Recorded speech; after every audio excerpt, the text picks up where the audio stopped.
Hay personas que preguntan, bueno, ¿por qué a algunas personas se las aísla, a otras se las pone en cuarentena? A veces hay comunas que las ponen enteras en cuarentena o una parte de esa comuna en cuarentena. En fin, quisieran entender mejor esto. Lo fundamental de entender es que cuando se trata de una infección, un virus, para el cual no tenemos tratamiento, ni tenemos vacuna todavía, esto es algo nuevo, ¿no es cierto?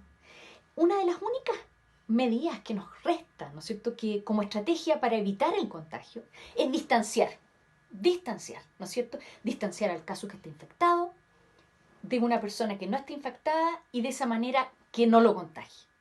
Esto es fundamental porque si ese distanciamiento fuera suficientemente efectivo, detenemos la epidemia. ¿Mm? El problema es que no podemos decir que nos congelemos todos y nos quedamos así a distancia, ¿no es cierto? Porque eso tendría un montón de otras consecuencias, ¿no es cierto? Nos empezaríamos a deshidratar, morir por falta de alimento, por falta de medicamentos. O sea, es imposible que esa distancia sea absolutamente estricta en el 100% del tiempo. ¿Mm? Por lo tanto, lo que se hace, ¿no es cierto?, es tratar de ir administrando esta distancia de una manera en que sea posible, ¿no es cierto?, de detener la infección.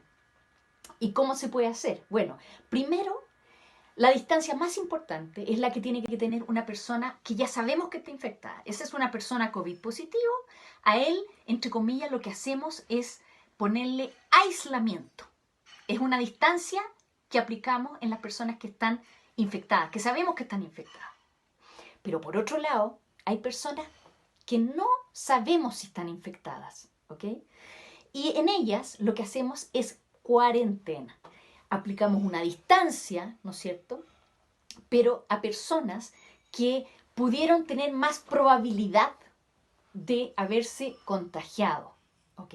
Y esos son, por ejemplo, los contactos de los casos positivos, ¿no es cierto? O lo que hacíamos con los viajeros, ¿no es cierto? Cuando venía un viajero consideramos que tenía más probabilidad de haberse contagiado, no sabemos si está contagiado, por lo tanto le aplicamos cuarentena, ¿no es cierto? Y decimos distancia por 14 días. Ahora, hay otras situaciones. Por ejemplo, ¿qué es esto de la cuarentena comunitaria de una comuna o de un sector? Hay que entender que la cuarentena puede ser individual o comunitaria. Individual es la cuarentena obligatoria que aplicamos sobre las personas que son contactos de un sospechoso, ¿no es cierto? O que venían de un viaje. Pero la cuarentena comunitaria total es aquella que aplicamos a una comunidad, que puede ser un sector de una comuna o una comuna entera, o a veces una región, en fin. Lo aplicamos cuando creemos que esa comunidad tiene mayor probabilidad de estar contagiada y no sabemos, ¿no es cierto? ¿Cómo podemos saber si una comunidad está con más probabilidad de estar contagiada? Bueno, midiendo la cantidad de positivos diagnosticados que hay dentro de esa población, en relación a su población, la tasa de infectados.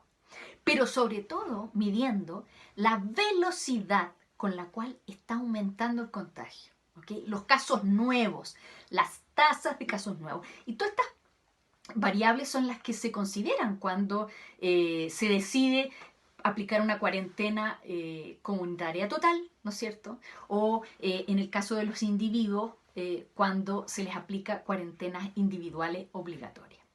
Las cuarentenas son sumamente efectivas como medidas de control, de distanciamiento, ¿no es cierto?, entre los infectados y los que no tienen la enfermedad todavía.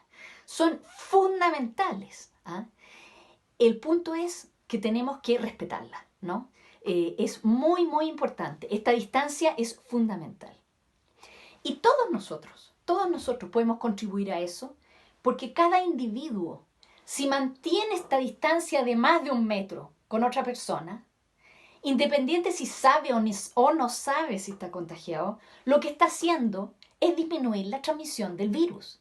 Y esto tenemos que hacerlo permanentemente, en toda situación, en toda circunstancia y por mucho tiempo. porque esta epidemia va a ser larga. Mientras no aparezca la vacuna, va a ser larga y va a haber brotes, cambios de velocidades, ¿no es cierto?, de infección en distintos lugares de Chile. La epidemia no es igual en todas partes, ¿no es cierto? En algunas comunas, algunas regiones, va cambiando de velocidad. Por lo tanto, vamos a tener que aplicar cuarentenas distintas en distintos lugares.